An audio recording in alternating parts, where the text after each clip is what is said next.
네, 사도신경 하심으로 이제 주일 예배를 시작하도록 하겠습니다.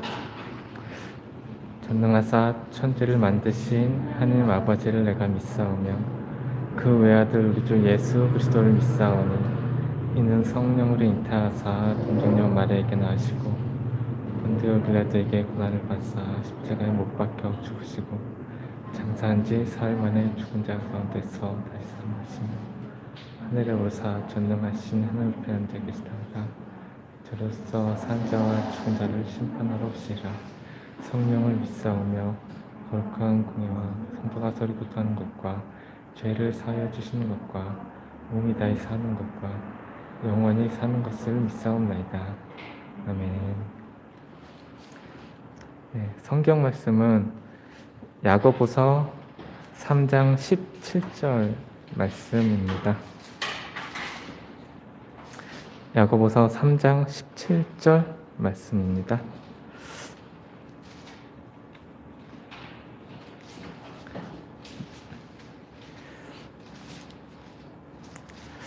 제가 읽도록 하겠습니다. 오직 위로부터 난 지혜는 첫째 성결하고 다음에 화평하고 관용하고 양순하며 긍휼과 선한 열매가 가득하고 편견과 거짓이 없나니. 아멘. 네. 이번 주에 좀 있었던 일을 좀 나누고 좀 기도했으면 하는데요.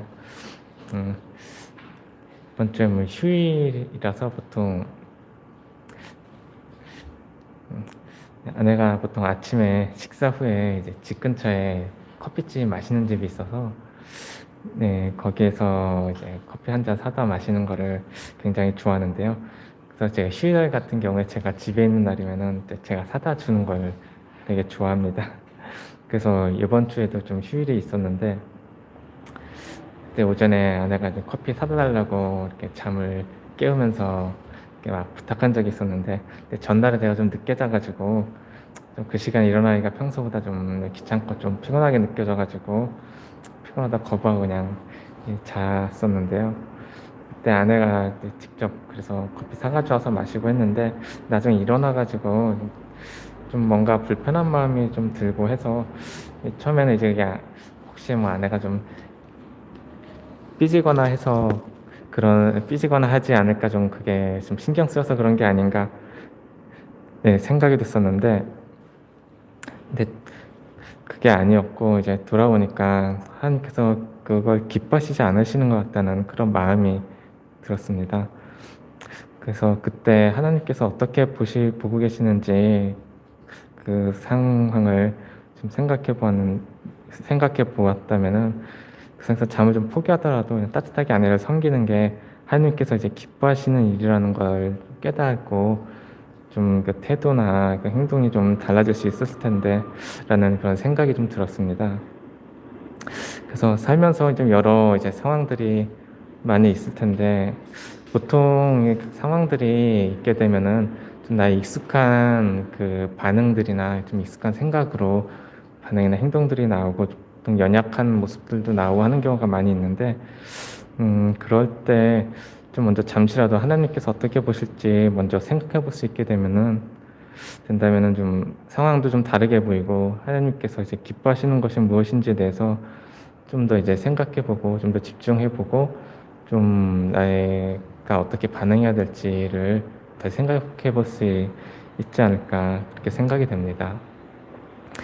그래서 이 시간에는 하나님께서 주시는 관점으로 이제 상황들을 볼 수 있게 해달라고 그리고 하나님께서 기뻐하시는 것이 무엇인지 좀 알아갈 수 있게 해달라고 이렇게 기도하면 좋을 것 같습니다. 기도하시겠습니다. 사랑의 주님, 살아가면서 많은 상황들이 닥치게 되고 많은 상황들에 노출되게 됩니다. 그리고 상황 가운데서 하나님께서 원하시는 기뻐하시는 그런 반응들을 하게 되길 원합니다. 주님, 모든 상황 가운데 주님 주시는 그 관점으로 보게 되길 원합니다. 주님, 상황 될 때마다 주님 기억하게 하옵시고 그 상황 가운데서 제 익숙한 모습들, 제 익숙한 반응들이 일어나지 않고 그런 반응들에 그런 반응들로 반응하면서 제 모습 그대로 변하지 않는 그런 모습이 아니라 주님께서 어떻게 보실지 주님 관점을 생각하며 조금 더 주님 기뻐하시는 모습으로 변화되어 갈 수 있도록 주님께서 기뻐하시는 것은 무엇인지 주님 성품을 배워갈 수 있도록 주님 인도해 주시옵시고 마음을 다스려 주시옵소서. 사랑의 주님, 아버지의 삶 가운데에서 아버지 주님께서 기뻐하시는 아버지 그런 모습들이 제 삶 가운데 더욱 많아지길 원합니다. 모든 상황 가운데 주님께서 주님 마음을 부어주시고 아버지 주님께서 주신 관점으로 그 모든 상황들을 제가 바라볼 수 있게 도와주시옵시고 주님께서 기뻐하시는 것을 아버지 더욱더 알아가고 주님의 성품을 더욱더 배워갈 수 있도록 주님 도와주시옵소서. 모든 것 주님 의지합니다. 거룩한 주 예수 그리스도 이름으로 기도했습니다. 아멘.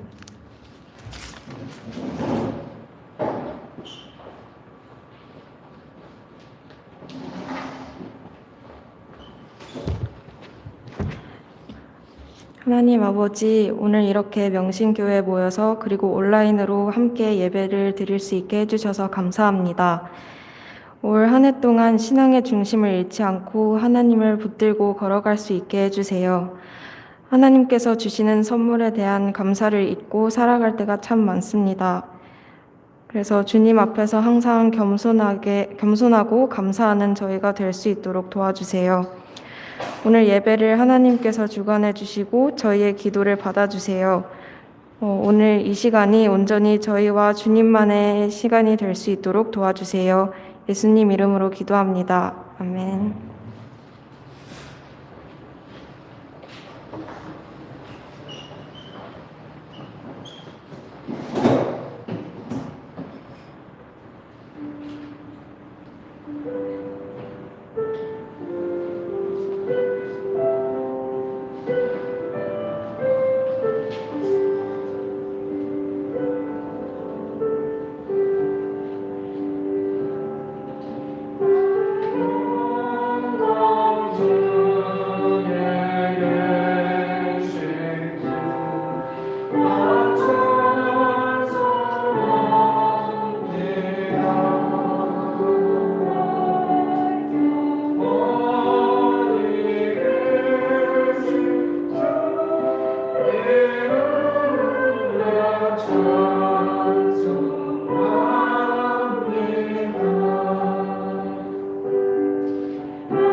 네, 성경 말씀은 느헤미야 2장 1절에서 10절입니다.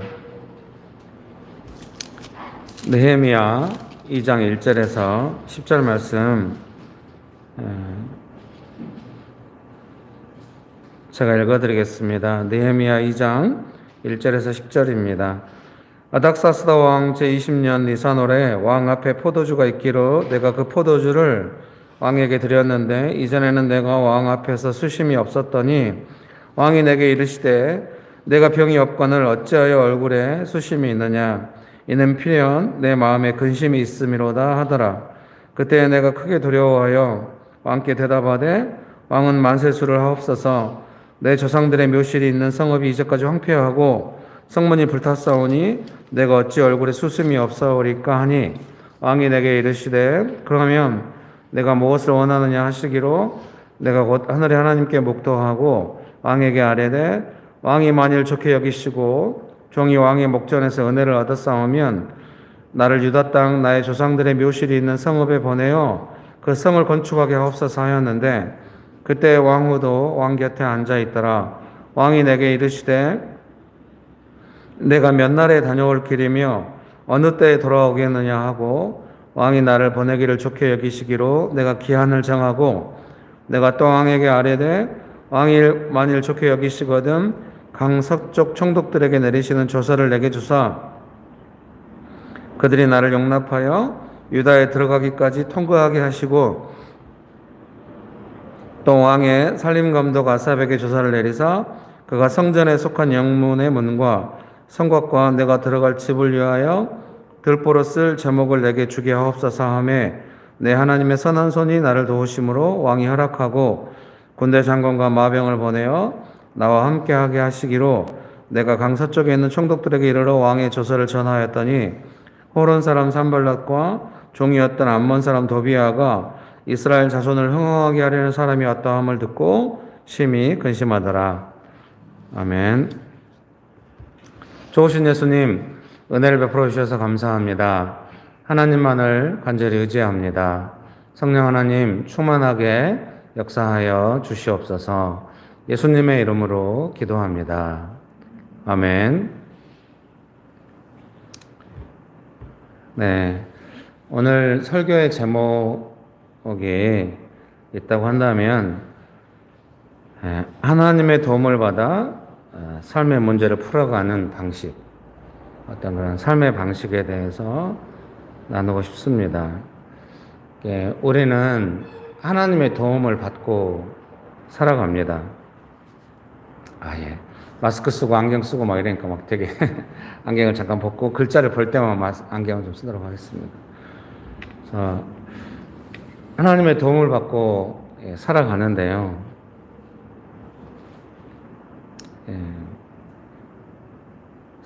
하나님의 도움을 받는 것이 뭐 방식이 있냐, 뭐 어떤 일관성 있는 어떤 프로세스 같은 것이 있냐, 그렇게 생각할 수 있습니다.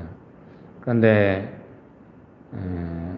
뭐 공식적으로 이렇게 하면 하나님의 도움을 받는다던가 또는 하나님의 도움은 이렇게 온다라고 하는 것을 뭐 누가 정리해 놓고는 우리가 배우거나 한 적은 없는 것 같습니다. 하나님의 도움, 하나님께서 일하시고 우리를 도우시는 내용은 우리 눈에 보이지 않고 하나님의 일하심이라고 하는 거 우리가 다 알 수 없기 때문에 좀 명확하게 이렇게 하면 또 이런 것이 하나님의 도움이다, 그런 걸 알기는 어렵습니다. 그런데 확실한 것은 우리는 다 하나님의 도움을 받으면서 살아가고 있다는 것입니다. 잔잔히 자기 삶을 돌아보면 하나님의 도움을 많이 받을 때도 있고 하나님의 도움을 적게 받을 때도 있는 것입니다. 지금 우리의 삶이 하나님의 도움을 얼마나 받고 있는지는 잘 모르겠습니다. 김재현 집사님은 지금 뭐 하나님의 도움을 더 많이 받고 있는 것 같아요? 아니면 더 적게 받고 있는 것 같아요? 답변 안 해도 됩니다. 항상 하나님의 도움을 더 많이 받게 되기를 바랍니다. 네. 여러분, 근데 왜 이쪽으로 다 앉았어요? 여기 자리가 많은데 방역 지침을 준수해야 돼요. 좀 이렇게 테이블로 해놔서 이렇게 하긴 했지만 여러분, 네. 제가 고개를 항상 이쪽으로 보면 좋은 것 같기도 해요. 이게 카메라가 이쪽에 있으니까 이쪽 보고 하는 건 좋은 것 같기도 한데, 예. 시각적으로 균형이 안 이루어져가지고, 안경 썼다 벗었다 하는 것도 힘들어 죽겠는데, 여러모로 죄송합니다. 설교자 까탈스러워서. 네, 또, 수원 집사님 또 옮겨주시고, 정말 감사합니다. 그래서, 삶의 방식이 도저히 안 되겠네. 계속 습기가 차가지고, 삶의 방식이, 예. 안경을 벗으면 이렇게 시야가 흐려가지고 좀 힘드네요. 이렇게 겹쳐 보이고 이러면. 어쨌든 삶의 방식이 있는 거죠. 하나님께서 우리를 도와주시고, 그러니까 이제 뭐 도움받는 방식을 잘 습득해서 도움을 많이 받자 이런 개념은 아니죠. 그런데 하나님께서 우리를 도와주시고 계시기 때문에 어떻게 우리가 그 도움받는 삶을 계속해서 살아갈 것인가 하는 것이 조금 중요하죠. 여러분의 삶에 하나님의 도우심이 계속해서 있기를 기도합니다. 그리고 축복합니다. 그래서 좀 그런 것 같아요. 하나님의 도움이 있다고 느낄 때가 있잖아요. 은혜가 있고 하나님께서 나를 도와주셨구나 이렇게 알 때가 있어요. 근데 그것이 인생에 몇 번이거나 아주 오래전이거나 그러면 조금 안 될 것 같아요. 항상 하나님의 도움을 받는 게 어떤 일이 있을 때마다 작은 일이든 큰 일이든 모든 삶의 요소들마다 다 도움을 받는다 이런 개념은 아니에요. 하나님의 도움의 방식이라고 하는 것은 어떤 일에 대한 성과 이런 개념은 아니거든요. 부모님이 우리를 도와줄 때, 예를 들어서 부모님이 우리를 도와줄 때 뭐 어떤 성과 이렇게 생각 안 하잖아요. 부모님의 마음이나 이런 걸 느낀단 말이죠. 그러니까 어떤 그 하나님의 도움을 받는 것이 좀 예전 같지 않다거나 이러면은 어떤 의미가 있냐면 하나님께 주시는 마음의 내용 이런 것들이 줄어들었다 이렇게 이해될 수가 있는 것이죠. 하나님의 돌보심 이런 것들이 줄어들었다 이렇게 느낄 수도 있는 것입니다. 네, 제가 누군가 유튜브에 그런 댓글을 달았더라고요. 목사님 생각나서 오랜만에 찾아가지고 들어와 봤는데 설교가 더 깊어진 것 같은데 아마 자비량으로 살아서 그런 것 같다고. 이렇게 뭔가 이렇게 노출된 삶이라고 하는 거는 늘 남의 평가를 받아요. 제가 그 밑에 댓글 달고 싶어서 왜 평가를 하세요? 이렇게. 그러면은 더 많은 댓글을 부를 것 같아서 꾹 참았습니다. 지켜보고 있는 거죠. 저의 삶의 인테리어에 설교 한 번만 들어봐도 어떻게 살고 있는지가 느껴지는 것입니다. 그리고 저를 전혀 뭐 개인적으로 알지 못하는 사람이라도 댓글을 달 수가 있어요. 당신의 어떤 삶을 보니 하나님의 도우심이 계속 있는 것 같은데 그게 아마 자비량으로 살아서 그런 것 같다고 이렇게 추측성 댓글을 달아놓고 문제는 그게 크게 틀리지 않는다는 데 문제가 있죠. 우리가 알 수 있다는 거예요. 저 사람이 하나님의 도움을 계속 받고 있는지 아니면 더 문제는 뭐겠습니까? 저도 그렇지만 우리 모두가 다 하나님의 도움을 받는 그 삶에 대해서 좀 그 삶의 그 상황 자체를 많이 원치 않을 수가 있다는 거예요. 저는 이것이 개인적으로는 편견이라고 생각을 해요. 많은 사람들이 하나님의 도움을 받아야만 하는 상황은 좀 뭐 상황이 코너에 몰렸거나 어려운 상황이라고 생각을 하는 거죠. 그 어려운 상황에 하나님의 도움을 받았기 때문에 이 어려운 상황이 내 삶에 안 왔으면 좋겠다고 생각하거나 그 과거에 도움받았던 기억은 감사하지만 그 과거의 그 삶이 내게 결코 유쾌한 기억으로 안 남을 수 있다는 생각이 들어요. 근데 그런 부분을 왜 제가 편견이라고 생각을 하냐면 하나님의 도우심이라고 하는 것은 내가 코너에 몰렸을 때 뭔가 기적이 일어나서 그 위기를 벗어나서 다행히 그때 도움받았지만 마치 어떤 영화에 나오는 것처럼 물에 빠진 뉴스에 나오는 거 물에 빠진 사람 건져주고 그 사람 뭔가 희생당했을 때 그 자리에 다시는 돌아가고 싶지 않고 도망치고 싶었던 것처럼 그런 기억의 일말의 기억으로 우리 마음에 남아있을 수 있다는 생각이 들어요. 근데 그런 거는 전혀 아니에요. 아까 설명했듯이 부모님이 자녀를 도와준 거 아주 좀 이렇게 유사한 부분이 있다고 생각을 해요. 우리가 엄마 아빠의 도움을 받았을 때 그거를 뭔가 마음에 한자락에 불편한 기억을 갖고 있으면서 다시는 그런 상황에 몰리고 싶지 않다 이렇게 생각 안 하거든요. 근데 하나님의 도우심에 대해서는 약간 그런 측면이 있는 것 같아요. 그래서 그런 상황을 안 만들고 싶고, 그냥 누구 도움 받지도 않고, 내가 누구 뭐 돕지도 않고, 내가 그런 상황에 도움을 요청할 상황에 몰리지도 않고, 그냥 내가 원하는 대로 조용히 살고 싶다. 이런 마음이 우리 안에 있는 것 같아요. 근데 그런 것들은 만약에 어떤 자녀가 부모한테 내가 엄마 아빠의 도움을 받고 싶지도 않고, 내가 엄마 아빠를 뭐 돕고 싶지도 않고, 그냥 나는 조용히 나 혼자 살고 싶다. 그러면은 좀 어렵죠.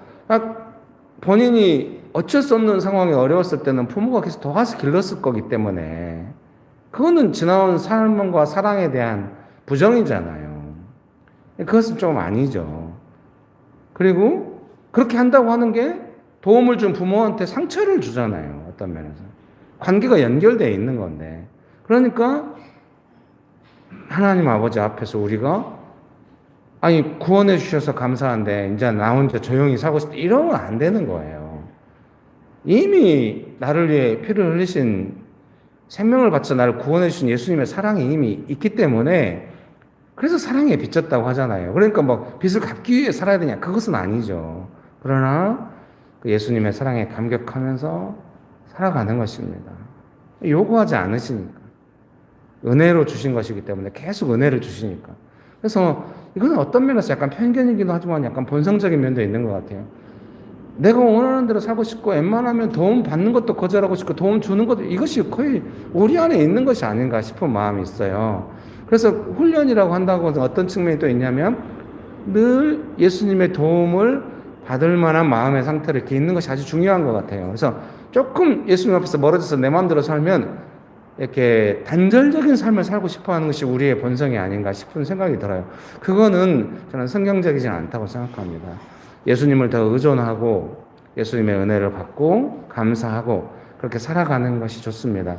세상의 인간관계 안에서는 그렇게 살면 좀 피곤해요. 원치 않는 관계에 끌려가야 되니까. 그러나 예수님과는 안 그래요. 예수님은 우리를 조건 없이 도와주시고 또 우리가 예수님께 언제든지 도움을 구할 수 있고. 그래서 어떤 사람이 신앙의 상태가 좋다 그럼 우리가 어떻게 이해할 수 있냐면 항상 예수님을 의지하고 있고 도움받고 있고 그렇게 할 수 있는 거예요. 그래서 우리 스스로도 그렇게 체크를 해야 돼요. 내가 지금 예수님의 도움을 받고 있는가?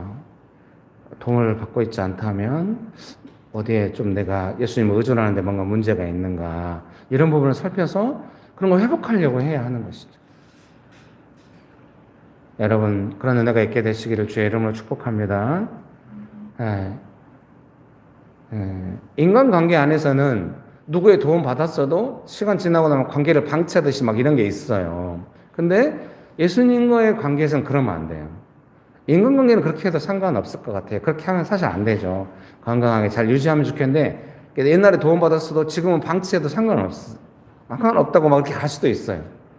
왜 그러냐면 그것이 곧 우리의 생사 여타를 결정하지는 않으니까. 좋은 건 아니지만. 그런데 예수님과의 관계에서 그렇게 하면은 좀 생존에 문제가 있어요. 예수님은 포도나무시고 우리는 가지로 붙어 있다고 했는데, 사랑의 관계의 내용인데, 그거는 조금 위태로워요. 그러니까 항상 예수님의 사랑을 받고, 예수님의 도움을 받고, 도와달라고 하고, 의지하고, 그런 은혜가 있게 되시기를 주의 이름으로 축복합니다. 그렇게 살아가기 원하십니까? 그래서 하나님의 도움을 받은 기억이 다 우리한테는 조금씩 있어요. 많이 있을 수도 있겠죠. 그러면 그 도움받았던 하나님의 도우심에 대한 기억을 항상 갖고 있어야 되고, 최근에 뭔가 내 삶에서 하나님의 도움받는 삶에 조금 문제가 있다 싶으면은 뭐 때문에 그런지 돌아보고 다시 하나님의 도우심을 구하고 마음껏 느헤미야처럼 두려움 없이 하나님 저를 도와달라고 이렇게 말할 수 있게 되어야 합니다. 여러분 그런 은혜가 있게 되시기를 주의 이름으로 축복합니다. 그래서 하나님께서 우리를 도와주실 때는 첫 번째 제가 생각할 때는 그 삶의 방식이죠. 도와주시는 방식이라고 저는 생각을 해요. 이러이러한 방법이 있다 이런 거라기보다는 제가 이제 생각한 건데요. 기대와 소망인 것 같아요. 하나님께서 우리를 도와주신다고 한다면 우리 안에 그 기대와 소망이 꺾이지 않는 측면이 있는 것 같아요. 이제 하나님께서 도와주시지 않는다. 우리가 하나님께서 언제나 도와주실 텐데 우리가 막 이제 도움 받았던 걸 잊어버리고 막 내 마음대로 분리된 어떤 단독 예, 이렇게 어떤 그 건강한 독립이 아니라 어떤 분리된 삶으로 나아가려고 할 때는 어떤 생각이 있냐면은 현실이 주는 압박감 속에서 방법을 찾아요. 이거는 하나님께서 우리를 돕는 방식하고는 약간 차이가 있다고 저는 생각을 하는 겁니다. 현실이 주는 압박감 속에서 그럼 어떻게 방법을 찾을 수 있나? 방법을 찾으면 그 방법이라고 하는 것은 되게 끝으로 가면은 되게 허망해져요. 재정적인 압박감이 있다. 그러면은 어떻게 주식 투자하고 이렇게 할까? 남들은 다 돈 버는데 나는 어떻게 하나? 막 이렇게 가는 거예요. 제가 TV에 보니까 요즘 20대 90%는 주식을 하거나 관심이 있대요. 저는 잘 모르겠어요. 뭐 나쁘지 않겠죠. 또 목사가 또 막 완전히 고루해가지고 막 주식 하지 말라고 이런 식으로 하면은 또 목회상 곤란할 수가 있어요. 여기 계신 분도 다 주식하고 있을 가능성이 높은데 하지 말라 그러면은 또 어떻게 하겠어요? 그러니까 구체적인 현실적인 문제에서 뭐라고 하기 쉽지 않아요. 그러나 원칙을 이야기하고 싶은 거예요. 압박감 속에서 뭔가 이렇게 방법을 찾아고 갈 때 그 방법이 뭔가 나에게 도움이 되거나 안정감을 주거나 소망을 주거나 이러지 않고 점점 기대와 소망 대신에 눈에 보이는 어떤 현실적인 것이 내 손에 잡히지 않는 한 나는 안정감을 누릴 수 없을 것이다. 이렇게 갈 수가 있단 말이에요. 그 끝은 좀 허망하죠. 하나님의 도움이라고 하는 것은 당장 내 손에 잡히진 않아요. 그런데 어떤 압박감이 몰려와도 그 기대와 소망이 끊어지지 않는 게 있단 말이죠. 느헤미야가 포로로 잡혀갔어요. 근데 뭐 삶이 어렵거나 그러진 않았던 것 같아요. 왕 옆에서 일하는 사람이었으니까. 그러면 자기 한 인생 돌보거나 그냥 편안하게 살거나 그냥 그 포로 삶에 만족하면서 이제 어려운 게 아니라면 살아갈 수 있어요. 근데 예루살렘 성을 회복하겠다. 이것은 단순히 어떤 성벽을 회복하고 성문을 다시 세우고 이런 느낌만은 아니잖아요. 하나님의 뜻이 이루어지도록 나는 내 삶을 들여서 뭔가 하고 싶다. 이런 마음이 꺾이지 않는 거예요. 사실 상황이 쉽지 않죠. 그 전에도 한번 에스라서에 보면은 회복하려다가 안 됐어요. 왕들이 기본적으로 이제 그 평가가 안 좋아요. 그 역사에. 예루살렘 성은 반란이 심한 곳이다. 그러니까 뭐 그것 때문에 그 사료를 뒤져보고 안 된다고 했었기 때문에 뭐 잘 안 될 거예요. 근데도 그 기대와 소망이 꺾이지 않는 것이죠. 그것은 우리의 삶을 향해서도 하나님의 도움을 받는 삶이라고 하는 것은 내 삶이 잘 될 거야. 그런 거라기보다는 뭐라고 할까? 뭔가 삶의 의미가 있고 하나님이 도와주셔서 의미 있게 건강하게 잘 살아갈 수 있을 거다. 어떤 악조건, 압박감이라고 하는 건 삶을 피폐하게 만들잖아요. 내 삶은 아주 악조건 속에서도 피폐해지지 않고 하나님께 주신 은혜로 살아갈 수 있을 거다. 그런 어떤 기대와 소망이라고 할 수가 있는 것입니다. 하나님의 도우심이라고 하는 건 그런 것입니다. 그래서 하나님의 도우심이 줄어들었다고 하는 건 뭘 의미하겠습니까? 기대와 소망이 줄어들고 현실이 주는 압박감 속에서 방법을 찾고 있는 모습으로 나타날 수가 있는 것입니다. 하나님의 도우심이라고 하는 것이 어떤 문제의 딱 해결 이렇게만 생각하면 도우심 받아도 해결이 안 되는 것 같고 아주 가끔 있는 것 같고 막 내가 막 신앙의 어떤 원칙을 안 지키고 막 거래하듯이 막 해고 뭐 어떤 일이 막 되고 막 이랬을 때 뭐 그것 때문에 됐나 해서 막 추측을 불러일으키고 막 좀 복잡해요. 웬만하면 잘 안 되고. 그런데 도우심을 받는 방식에 대해서 조금만 관찰을 하면 생각을 하면 내 안에 기대와 소망이 있다는 거. 그것은 뭐겠습니까? 기대와 소망대로 될 것이다. 그런 개념보다는 지금 현실이 주는 압박감을 이겨내고 있는 거예요. 건강하게. 사람이 피폐해지지 않고. 그런 은혜가 있게 되시기를 주의 이름으로 축복합니다. 그것이 하나님의 도움을 받고 있는 중요한 삶의 내용인 것이죠. 제가 교회를 개척하고 섬기고 이럴 때도 늘 생각하는 것이죠. 이렇게 막 10년 동안 막 제자 훈련하는데 막 좀 잘 안 됐어요. 그러면 제가 막 낙담하고 막 하고 이러면은 그게 바로 나오겠죠. 뭐 교회에서 사례도 안 받고 이러니까 막 부실하게 살 수 있겠죠.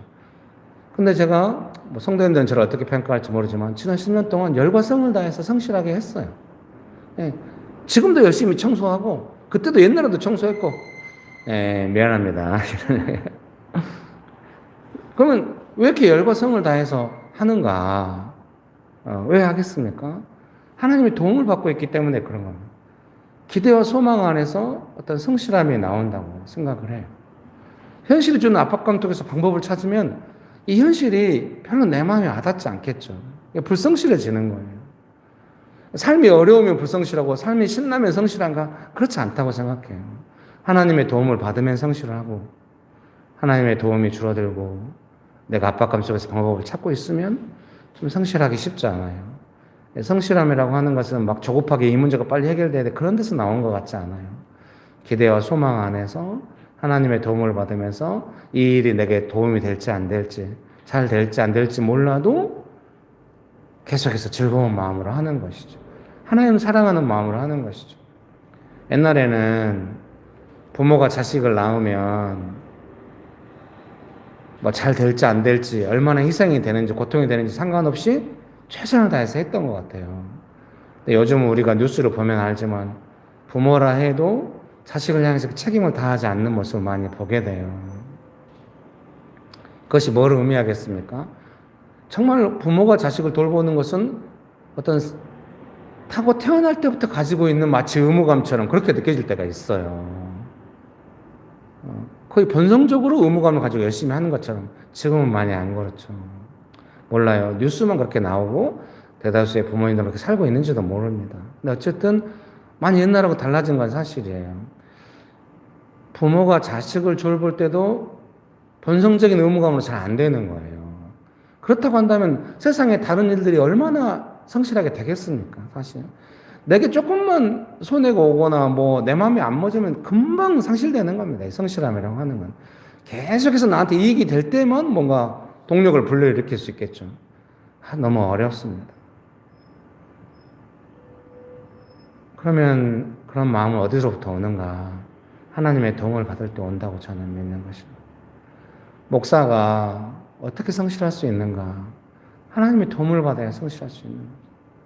성도의 영혼을 향해서 계속 깨어있고 교회를 향해 깨어있고 내 욕심에 맞냐 안 맞냐에 따라서 사람을 대하지 않고 이렇게 하려면 하나님 주신 기대와 소망이 아니면 안 되는 것이죠. 우리는 서로 욕심을 따라서 관계를 조정하고 싶고 상대방을 어떻게 하고 싶은 거예요. 거기에 휘말리지 않으면서도 옛날에는 화 많이 냈죠. 정확하게 지적하고. 지금은 그렇게 안 하려고 하죠. 그렇게 하면 안 된다. 그렇게 살면 안 된다고 옛날에는 막 말했죠.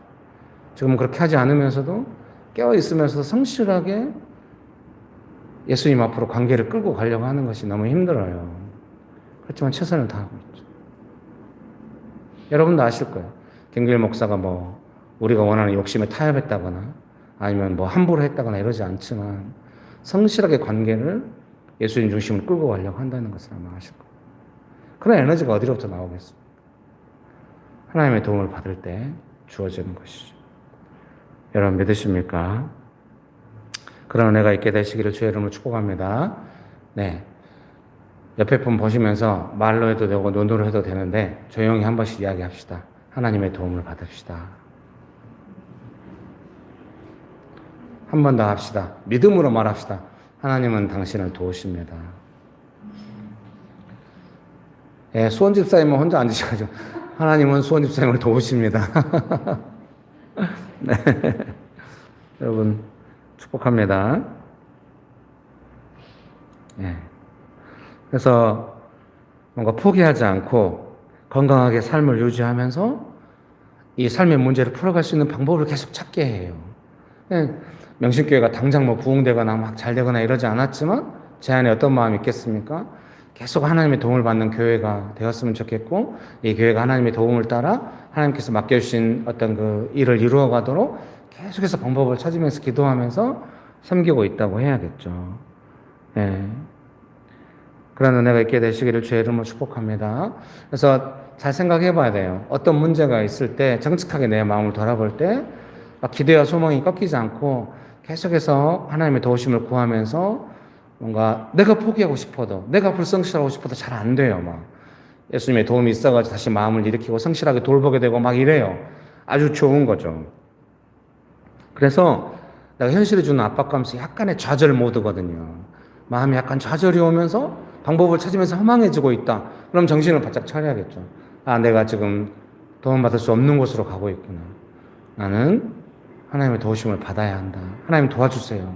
간절히 매달리면서 나아가면은 즉각 도움받을 수 있는 줄 믿습니다. 그런 은혜 있게 되시기를 주의 이름으로 축복합니다.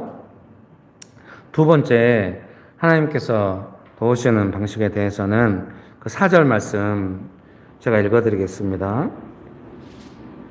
4절 말씀, 느헤미야 2장 4절입니다. 왕이 내게 이르시되 그러면 내가 무엇을 원하느냐 하시기로 내가 곧 하늘의 하나님께 묵도하고.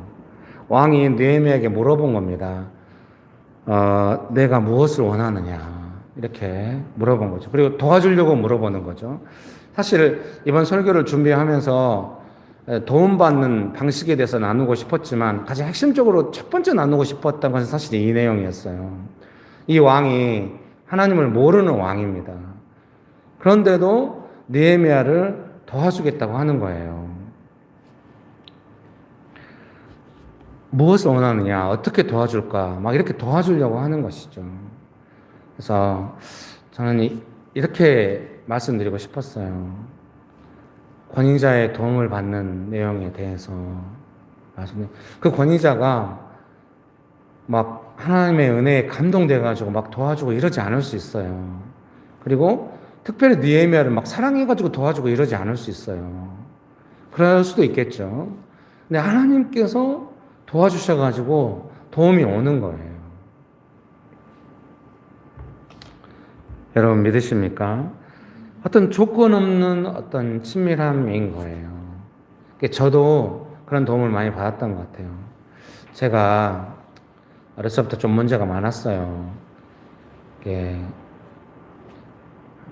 부모의 따뜻한 사랑을 받고 크고 이런 게 아니라서 옛날에 그 유명한 그 영화 대사 같이 어려서 막 함부로 큰 애가 조폭이 돼가지고 어떤 그 조폭 남자 어른한테 그랬던가, 남자 어른 중에 처음으로 날 도와준 사람이라고 이제 이런 말을 하는데 그게 마음이 와닿을 정도로 제 삶엔 좀 힘들었어요. 뭐 주변에 도움 받고 어려서부터 조금 미움 많이 받았고 막 거절 많이 당했죠. 어려서 뭐 친구 집에 가도 냄새 난다고 빨리 가라고 막 이런 것처럼 막 사랑받을 만한 조건이 저한테는 없었는데 예수님의 은혜를 받고 나서 저는 기본적으로 어떻게 했습니까? 저보다 나이가 많고 권위를 가진 사람들을 향하여 뭔가 피하거나 무시하려고 하는 게 아니라 약간 나를 거절할지 모른다고 하는 두려움이 제 안에 늘 있겠죠. 그래서 약간 피하듯이 있는 편이 분명히 있는데 하나님께서 은혜 주신 이후로 정말로 저를 좋아한다 이런 느낌은 전혀 아니에요. 진짜 제가 느껴지는 거예요. 어떤 사람이 나를 돕고 있기는 분명히 하지만 정말 이 조건 없는 친밀함 속에서 도움이라고 하는 것은 하나님께로부터 오는 것이구나 이렇게 느낄 때가 있었어요. 사랑하는 성도님들의 삶 안에도 그런 분들도 있거든요. 권위자한테 가서 잘하는 사람들이 있어요. 이렇게 친밀하게 하고 그래서 도움도 많이 받고 이럴 수도 있어요. 좀 소수인 것 같아요. 근데 대다수는 조금 피하고 어려워하고 이런 부분이 있겠죠. 또 상처도 있을 수도 있고. 그런데 오늘 제가 이제 설교를 통하여 말씀을 드리고 싶은 것은 하나님의 도우심이라고 하는 것이 권위자를 통하여 그 사람이 나를 좋아하든 싫어하든 올 수 있다 이런 생각을 해요. 그러니까 우리 안에 느헤미야는 되게 잘한 것 같아요. 이 왕이 좀 자기 마음대로일 거 아니에요. 자기 왕국이니까. 그래서 느헤미야가 막 신앙을 위태롭겠죠. 그 왕한테 일단 맞춰야 되는 신하의 입장이니까. 특별히 왕의 어떤 사적인 자리를 주관하는 사람이니까 되게 그 왕의 뜻대로 막 받들어 모셔야 되는 게 많을 거예요. 그런데도 신앙의 중심을 잃지 않지만 또 권위자에게 도움을 받는 그런 삶이 된 것이죠. 제 안에도 이런 좌절이 있는데 이런 설교를 하기가 좀 조심스럽고 마음이 아파요. 제가 권위자의 막 도움을 받거나 어떤 권위자가 막 그래서 목사님들 중에 그런 분들이 있거든요. 아버지 같은 목사님이 막 내 다음에 네가 해라 이렇게 해서 이제 큰 교회에 막 후임 목사를 오게 하고 막 그런 분들이 있어요. 너무 부럽죠. 저도 그렇게 살고 싶었으니까 절대로 제가 조금 그런 스타일이 아니에요. 그래서 그럴 것 같기도 해요. 제가 어렸을 때 존중받고 존중하고 이렇게 컸으면 모르는데 거의 그런 게 아니잖아요. 막 얻어맞고 막 굴러다니시 컸기 때문에 이 존중이란 개념이 잘 없어요. 나이가 많이 먹어서 알게 된 거예요. 권위를 가진 사람들은 존중 안 해주는 걸 되게 싫어하는구나. 근데 그걸 알았을 때 이미 제가 나이가 많이 먹어가지고 뭐 누구한테 인정받고 이럴 때는 지났었죠.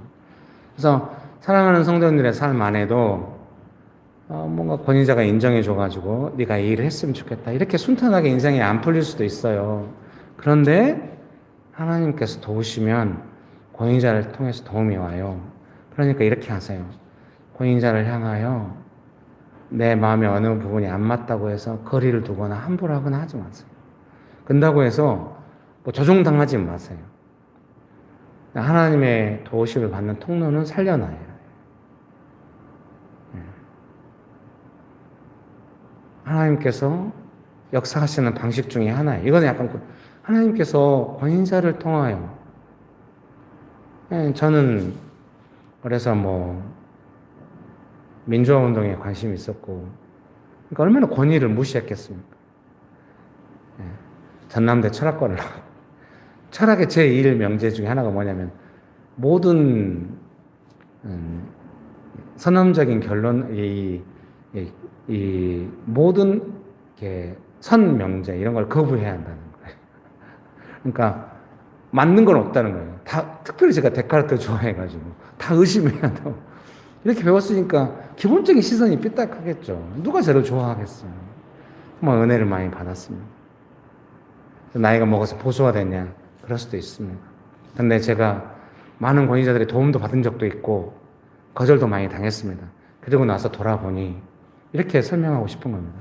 사랑하는 성도님 여러분, 하나님이 도우실 때 권위자를 통해서 도움이 오는데 그 권위자를 그냥 내 마음대로 평가하기 시작하면 하나님이 도우실 통로를 내가 막을 수도 있습니다. 그러니 그 권위자 뭐 편들거나 조종당하거나 뭐 도움받기 위해서 뭐 애써라 이런 개념이 아니라 하나님의 도우심을 받을 만한 상황으로 겸손하게 하는 게 좋습니다. 저도 한국교회 안에서 목회하면서 아주 젊었을 때, 어렸을 때는 막 제가 잘난 척하고 이런 적도 있는 것 같아요. 뭐 한국교회 문제를 뭐 극복하고 싶다는 둥 제가 문제죠. 지금 저는 어떻게 하겠습니까? 어떤 문제가 있어도 기본적으로 한국교회, 특별히 권위가 있는 어른들을 향하여 뭐 존중하고 조심하고 이러는 것이죠. 막 인정받고 뭐 잘했다 이런 소리까지는 아니어도 그게 제가 걸어온 길이 약간 달라요. 전통 교단 안에서 이렇게 잘 컸으면 좋았을 텐데 그렇게 되고 싶었지만 부르심이 달랐던 것 같아요. 그래서 순복음 신학대학원 한세대 신대원 가서 MDB를 했고 독립교사는 목사 안수 받았고 뭐 이렇게 하면서 잘 좀 그랬어요. 그렇지만 제 마음 안에 있어요. 하나님의 도우심이 있다고 한다면은 제 안에 또 그런 마음도 있어요. 제가 볼 때 권위자가 조금 하나님의 사람이고 막 하나님의 은혜를 많이 받은 사람이 저를 도와준다면 저는 기쁘게 하겠죠. 근데 제가 볼 때 이 아닥사스도 왕처럼 좀 아닌 것 같아. 근데 그런 사람이 날 도와주겠다고 하면 저는 좀 싫을 것 같아요.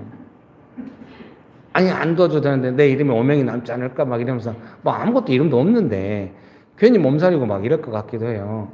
그런데 사랑하는 성도님 여러분, 하나님께서 우리를 그렇게 도우실 수가 있기 때문에 언제나 겸손하게 그 부분을 생각해요. 근데 그것은 아닥사수당이 내 말 들어라, 뭐 나랑 이 얘기 아니에요. 성경은 딱 느헤미야의 삶에 하나님의 부르심을 따라 사는 삶만 관점을 딱 가지고 하나님도 그렇게 보시겠죠. 느헤미야 뭐 왕하고 어떻게 했냐 이런 거 하나님의 도우심을 받아서 딱 하나님이 원하시는 일을 이루는 거예요. 느헤미야의 삶이 아름답죠. 우리의 삶도 그렇게 돼야 해요. 권위자 싫어하고 도망다니다가 뭐 저처럼 나이 들어서 깨닫고 이러지 말고 또 권위자한테 조종당해가지고 막 이상한 어떤 한 부류로 가지 말고 하나님의 도우심을 받을 만한 상태로 훈련해 있어야 해요. 너무 쉽게 권위자를 판단해서 그 길을 막을 필요는 없어요. 더욱 중요한 건 조종당할 필요는 없죠. 그러나 하나님의 도우심이 이렇게 온다는 것을 알고 신중하게 행동을 해요. 여러분 믿습니까? 그런 은혜가 있게 되시기를 주의 이름으로 축복합니다. 서정희 집사님 이야기를 또 안 할 수가 없어요. 이름이 나와버렸네요. 직장에서 직장 상사한테 좋은 마음으로 해라. 이렇게 할 때 힘드니까 막 귀등으로 잘 안 듣죠. 근데 지금은 되게 좋은 마음을 하는 것 같아요. 제가 왜 그렇게 권면하겠습니까? 직장 상사가 맞다든가 아니면 직장 상사 잘해야 한다든가 이런 말이 아닙니다. 너한테 해를 끼치지 모르니까 조심해라. 꼭 그런 부분이 없지 않아 있겠지만 꼭 그런 것도 아니에요. 선생님 집사님하고 이야기할 때도 이제 둘이 커피 한 잔 시켜가지고 문을 열어놓은 이 야외에 앉아가지고 집 근처에 제가 이제 신방을 가서 같이 이야기할 때 그렇게 하는 것이 자기 자신한테 나한테 좋기 때문에 그렇습니다. 그러니까 저는 제 자신을 잘 모르잖아요. 남들이 저를 볼 때 어떻게 볼지 모르겠어요. 근데 제 안에 이런 것이 있었으면 좋겠어요. 한국 교회를 사랑하고 존중하는 목사였다. 이렇게 있고 싶어요.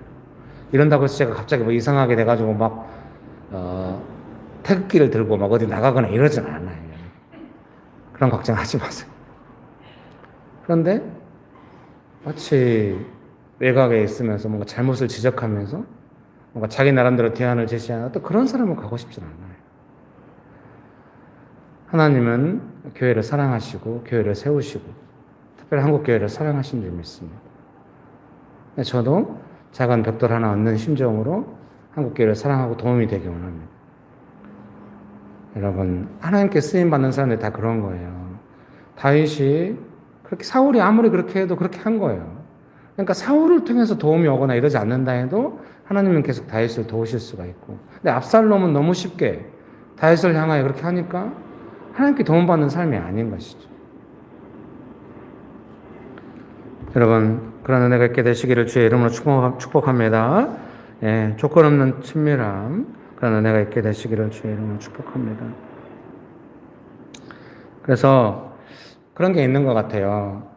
아닥사스다왕이 갑자기 뭔 일인지 모르는데 막 지원해 주는 거예요. 막 통행증도 주고 막 가서 잘하도록 물자도 지원해 주고. 하늘의 방식이죠. 아닥사스다왕이 갑자기 막 잘했다. 그래서 왕이 어떻게 마음 먹을까? 너무 이거에 관심 가지면 안 될 것 같아요. 이것은 하늘의 방식이에요. 거저받은 것을 거저주는 어떤 그런 느낌이 있어요. 하나님 나라는 거저받은 것을 거저주는 하나님의 것이니까 그런 느낌이 있거든요. 그런다고 해서 나중에 권위자한테 도움받고 나서 거저받은 것을 거저준 거 아니냐고 이렇게 가면 곤란해요. 권위자가 얼마나 승계하겠어요. 네, 거저받은 것을 거저주는 방식, 이게 지금 하늘의 방식, 그런 느낌이 있어요. 하나님의 도움을 받으면 그런 느낌이 분명히 있어요. 뭔가 그 도움받았다고 해서 막 얽어매지거나 막 이렇게 되지 않아요. 네. 여러분, 그런 은혜가 있게 되시기를 주의 이름으로 축복합니다. 세 번째로는 하나님의 도움을 받는 삶의 방식에 대해서는 자주적이고 독립적인 삶이다, 이렇게 말씀드리고 싶어요. 느헤미야의 삶을 그가 어떻게 살았는지 자세히는 안 나와요. 성경에 느헤미야가 하나님의 부름 받아서 수고하고 섬긴 내용은 쭉 나오죠.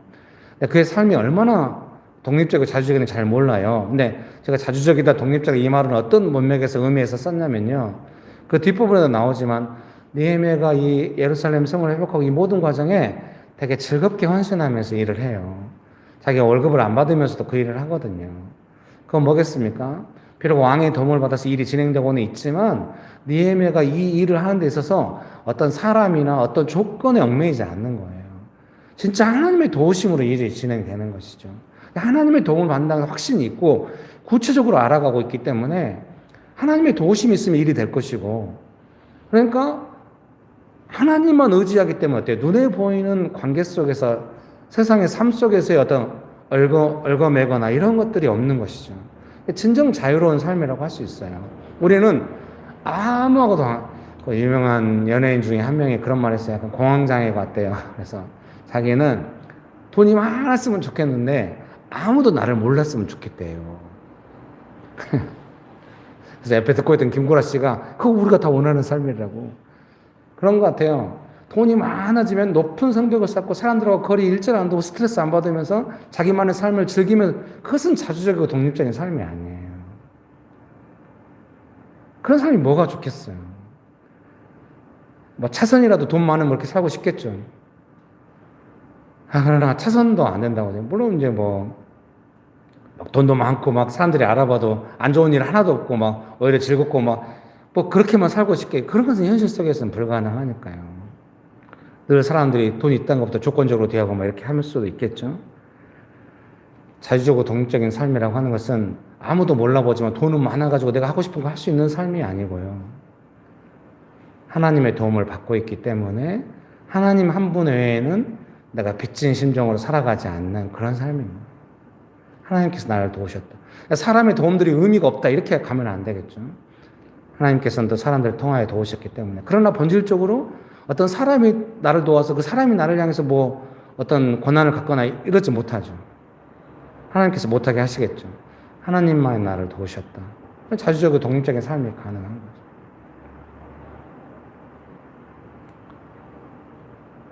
뭐 어떤 사람이 막 저한테 와서 도와달라고, 그럼 내가 당신 말 듣겠다고, 이런 말을 이런저런 막 듣기도 싫고 막 그 말 들을 때부터 막 거절감이 올라오고 이러죠. 왜? 제가 뭐라고 반응하겠습니까?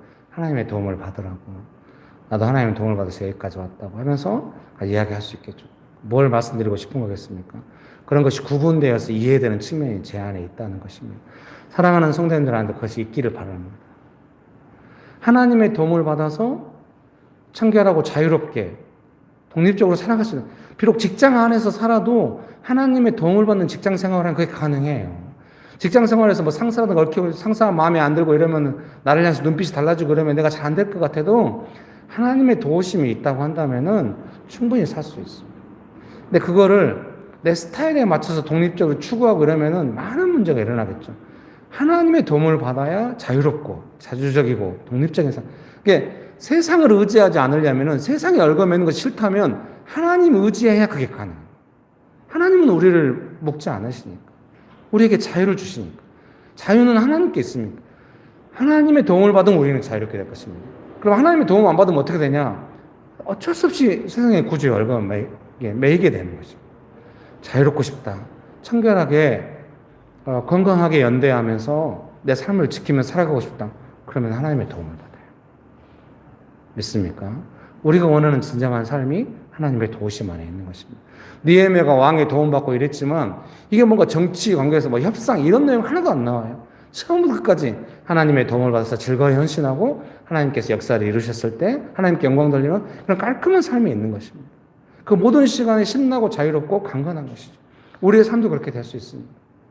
저도 교회를 섬기면서 그러겠죠. 제가 또 뭐 콧대가 높은지 지금 나이 낮아졌겠죠. 지난 1년 동안 강의를 한 번도 못 했기 때문에 성도님들이 막 헌금을 보내줘요. 양심께서 성도님들 훌륭해요. 무명으로 보내줘요. 예. 표정이 뭔가 찔리는 표정. 일부 예배 특성이에요. 뭐 유머 안 받아주기로 한 거예요. 축복합니다. 외부에서도 뭐 헌금 다 보내신 분들 이상하게 다 무명으로 보내요. 가끔 이제 이름으로 보내시면 이제 교회 안에서 헌금이 올 때는 제가 교회 운영위원분들에게 알리기도 하죠. 이렇게 헌금을 받았다고 약속한 대로. 근데 참 좋은 것 같아요. 하나님의 도우심을 받아서 이렇게 살아갈 때 제 안에 명신교회 헌신하고 이런 일들이 뭐 어쩔 수 없이 하거나 뭐 매어서 하거나 이런 건 없는 거예요. 그냥 즐거운 헌신이고 조건 없이 섬기는 것이고 친밀함으로 나아가는 것이죠. 여러분 믿으십니까? 그런 은혜가 가득하게 되시기를 주의 이름으로 축복합니다. 일부 예배에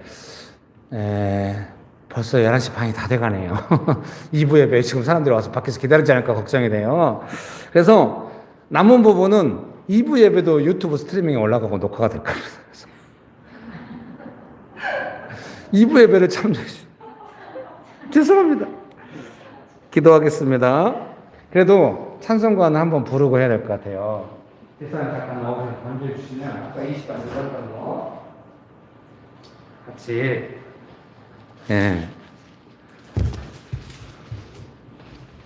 1절 한번 불러보겠습니다.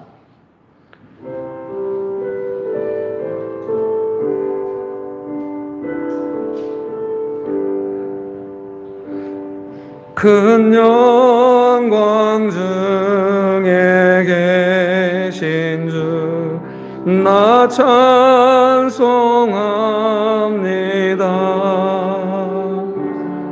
영원 계신 주 이름 찬송합니다. 한없이 크신 능력을 나 찬송합니다. 참되고 그 언약 나 찬송합니다. 4절 그 온유하신 줌서 날 불러주시고 그 품에 주시니 나 찬송합니다. 이 시간에 잠깐 조용히 기도하시겠습니다. 기도하실 때 하나님 도와주십시오. 제가 하나님의 도움을 많이 받으며 살아왔는데 어느 순간 그런 놓친 부분이 있는 것 같습니다. 하나님, 저의 삶의 방식이 아니라 압박감 속에서 방법을 찾는 삶의 방식이 아니라 하나님의 도움을 받는 방식으로 살아가기 원합니다. 여러분 그렇게 살아가기 원하시면 아멘 합시다. 그렇게 살아가기 원하십니까? 기도하시겠습니다. 좋으신 아버지 하나님, 우리를 도와주셔서 감사합니다. 큰 영광 중에 아버지 하나님을 도와주시고 은혜를 베풀어 주시옵소서. 도우신 하나님을 찬양합니다. 하나님 아버지를 도와주셔서 감사합니다.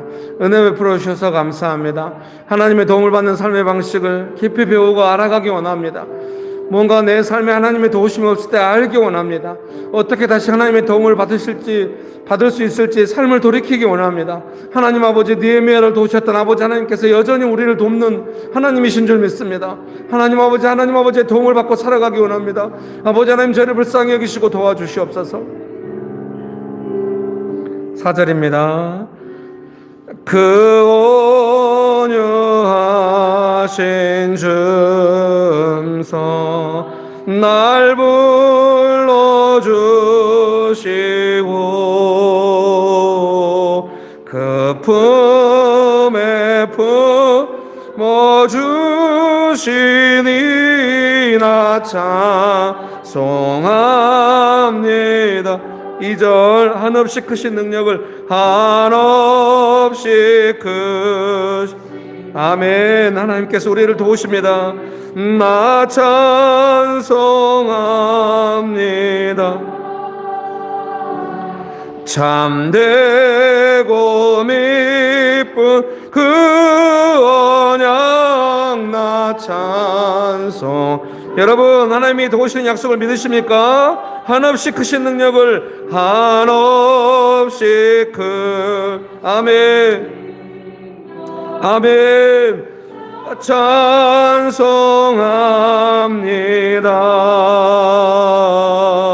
참되고 미쁜 그 언약 나 찬송합니다.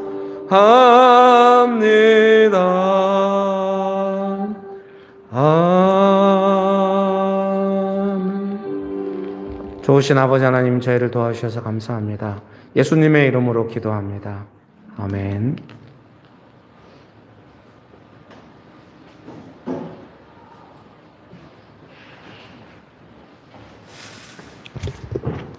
하나님 아버지, 저희 점을 주셔서 감사합니다. 성실하게 준비하신 성도님들의 손길 축복하여 주시고 이 제전이 쓰이는 곳마다 주님 역사하여 주시옵소서. 예수님의 이름으로 기도드립니다. 아멘.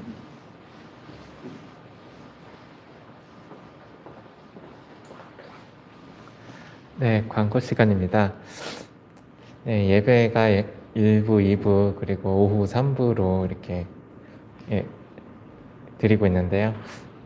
1부는 10시 반에 유튜브로 같이 방송을 해서 드리고 있고, 2부하고 3부는 줌으로 같이 이렇게 드리는데, 오늘은 2부 예배를 유튜브로도 같이 스트리밍 하면서 이렇게 드릴 예정이 있습니다. 이상입니다.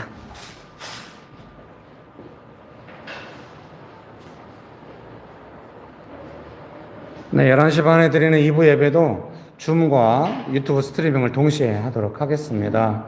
오늘 김정우 형제님 지난주에 처음 오셨는데요. 오늘 어머님하고 같이 오신 것 같아요. 여러분 따뜻하게 박수로 환영해 주시겠습니까?